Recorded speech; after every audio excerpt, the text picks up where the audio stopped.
বন্ধুগণ,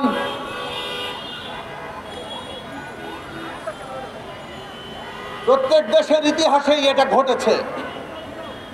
আমাদের দেশের মানুষও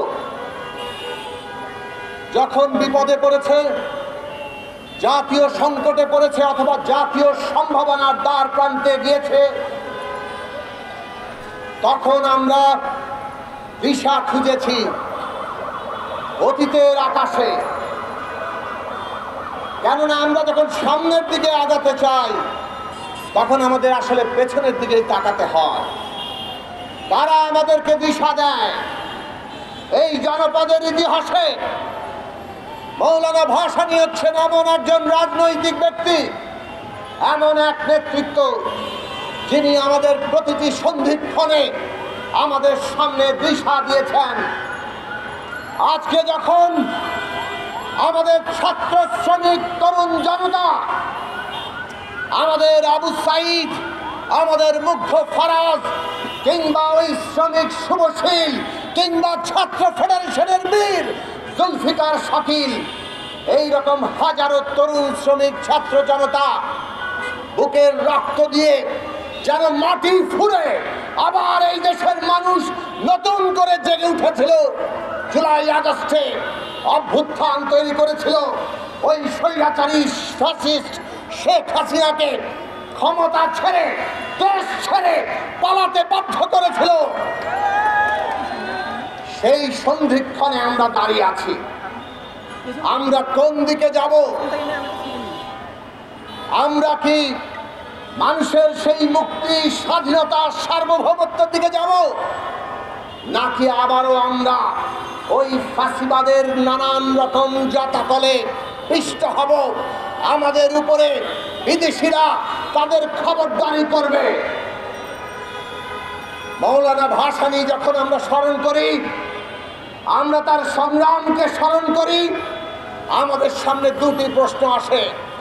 একদিকে স্বাধীনতা আর জাতীয় সার্বভৌমত্ব, আর একদিকে হচ্ছে জনগণের মুক্তি। কৃষক, শ্রমিক, দেশের খেটে খাওয়া মানুষ সহ সকল জনগণের মুক্তি।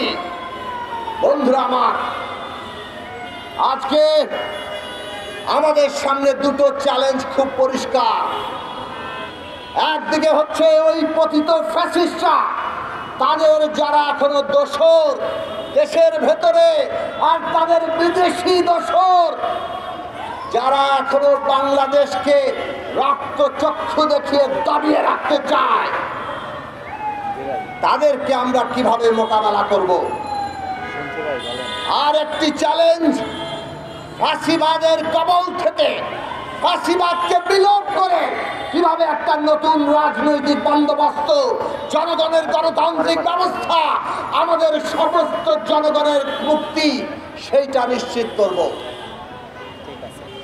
আপনারা সবাই জানেন, যারা মুক্তিযুদ্ধের চ্যাম্পিয়ন দাবিদার ছিল, যারা এই দেশকে মুক্তিযুদ্ধ দিয়ে ভাগ করতে চেয়েছে, যারা এই দেশে মুক্তিযুদ্ধের নাম নিয়ে ফাঁসিবাদ কায়েম করেছে, আমাদের সন্তানদের বুকে গুলি করেছে, তারা আজকে তাদের চেহারা পরিষ্কার করে দিয়েছে। ক্ষমতা ধরে রাখার জন্য 5 তারিখ সকালবেলাও এই দেশের সেনাবাহিনী, পুলিশ বাহিনীর সমস্ত বাহিনীকে, জনগণকে গুলি করেও তাকে ক্ষমতায় রাখার জন্য তিনি বলেছিলেন, পারেন নাই। এখন ভারতের পায়ে ধরেছেন। ভারতে গিয়ে আশ্রয় নিয়ে বাংলাদেশে বলছেন ডোনাল্ড ট্রাম্পের ছবি নিয়ে মিছিল করতে, আর তাতে হামলা হলে উনি ওনার আমেরিকান লিঙ্কে পাঠিয়ে দিবেন যে এই দেশের ডোনাল্ড ট্রাম্পের সমর্থকদের উপর হামলা হচ্ছে।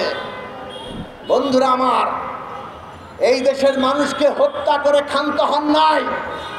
এখন এই দেশের বিরুদ্ধে, আমাদের সার্বভৌমত্বের বিরুদ্ধে আজকে ষড়যন্ত্র শুরু করেছেন। আজকে সে কারণে বাংলাদেশের সমস্ত সংগ্রামী মানুষকে, ফাঁসিবাদের বিরুদ্ধে যারা লড়াই করেছে, সকলকে ঐক্যবদ্ধ থাকতে হবে আমাদের সার্বভৌমত্ব রক্ষার জন্য। ভারতকে আমরা বলি, বাংলাদেশের মানুষের আকাঙ্ক্ষার বিরুদ্ধে দাঁড়াবেন না। এই দেশের মানুষ রক্ত দিয়ে রাষ্ট্র পত্তন করেছে। আপনারা আমাদের পাশে দাঁড়িয়েছিলেন ভারতের জনগণের কাছে, সে কারণে আমরা আমাদের কৃতজ্ঞতা রাখি। কিন্তু বাংলাদেশের সার্বভৌমত্ব, আমাদের স্বাধীনতা, এই দেশে গোলামকে ক্ষমতায় রেখে যদি নস্যাৎ করতে চান, বাংলাদেশের মানুষ সেটা মানবে না। বাংলাদেশের মানুষ প্রস্তুত আছে এই দেশের স্বাধীনতা সার্বভৌমত্ব রক্ষার জন্য। মৌলানা ভাসানী দিশা দিয়ে গিয়েছিলেন, পিণ্ডির জিঞ্জির ছিন্ন করেছি দিল্লির দাসত্ব করার জন্য নয়। এই দেশের সমস্ত ছাত্র শ্রমিক জনতা 24 সালে জুলাই আগস্টে জেগে উঠে বলেছে, আমরা দিল্লির দাসত্ব করব না, বাংলাদেশ মাথা উঁচু করে দাঁড়াবে, ন্যায্যতা আর অধিকারের সমতার ভিত্তিতে সুসম্পর্ক রাখতে যদি চান সুসম্পর্ক থাকবে, আর না হলে বাংলাদেশের মানুষ কোনো দাসত্ব মেনে নেবে না। আমরা বাংলাদেশের সমস্ত রাজনৈতিক দলের প্রতি বলি, এই দেশের রাজনৈতিক দলগুলো বিশেষভাবে ফ্যাসিবাদের বিরুদ্ধে 15.5 বছর ধরে লড়াই করেছে। 19 সালের পরে পরিষ্কার আমরা বলেছি, এই বিদ্যমান রাষ্ট্র ব্যবস্থা যেটা একটা স্বৈরাচারী ফ্যাসিস্ট ব্যবস্থায় পরিণত করেছে শেখ হাসিনা, বিশেষভাবে 11 সালের পঞ্চদশ সংশোধনীর পরে 14 সালে বিনা ভোটের নির্বাচন, 18 সালে মধ্যরাতের ভোট ডাকাতির নির্বাচন, আর 24 সালে আমির আমিন নির্বাচন, এই সব কিছুর মধ্য দিয়ে এই রাষ্ট্র, এই সংবিধান, এই আইন কানুন সব কিছুকে তারা যে ব্যবস্থায় পরিণত করেছে, তাতে আর একটি নির্বাচনও সুষ্ঠু হওয়া এর মধ্য দিয়ে সম্ভব নয়। সেই কারণে আমরা বলেছি, রাষ্ট্র এই বাংলাদেশে একটা নতুন রাজনৈতিক বন্দোবস্ত লাগবে।